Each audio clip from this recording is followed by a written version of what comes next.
Good evening and thanks for watching tonight. Another community is in shock after a rash of drug overdoses. 12 people ended up in the hospital in Mount Sterling just last night. Now, this follows 24 overdoses reported in Huntington, 30 in Cincinnati, and several cases in Winchester and Danville. Police departments across the region are warning about a deadly batch of heroin on the streets. Victor Puentes in Montgomery County with our top story at 5:30. In a span of 5 hours, 12 people overdosed on heroin in Montgomery County. Paramedics are warning users and their families that a deadly batch of heroin is making its way across the county.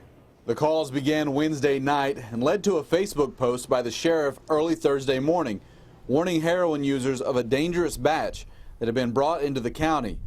Paramedics spent the night taking people to St. Joseph Mount Sterling, and that high volume put a strain on their resources. We only have a limited number of personnel, limited number of trucks, so getting multiple calls stacked on top of each other makes it rough to handle them all at once. Jackson said they could have called neighboring counties if there had been any more overdoses.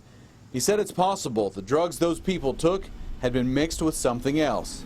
They know their limit, but they get we'll say a batch that's laced with something or a higher potency or concentration of the drug, and their body's just not used to it, and they take the same amount. There's going to be an adverse reaction. One of those people died, and since then they've had several more calls. He said they weren't taken by surprise because of recent spikes in overdoses in other cities, including 60 over 2 days in Cincinnati. You know, the drug routes of how drugs get to your communities, it comes from larger cities, either from out of states to the smaller cities. Jackson said they're suggesting that the family members of people who may be addicted to heroin purchase Narcan, which can be bought over the counter and can counteract the effects of an overdose. In Montgomery County, Victor Puente, WKYT. Jackson also said the county normally sees 1 or 2 overdoses on any given day.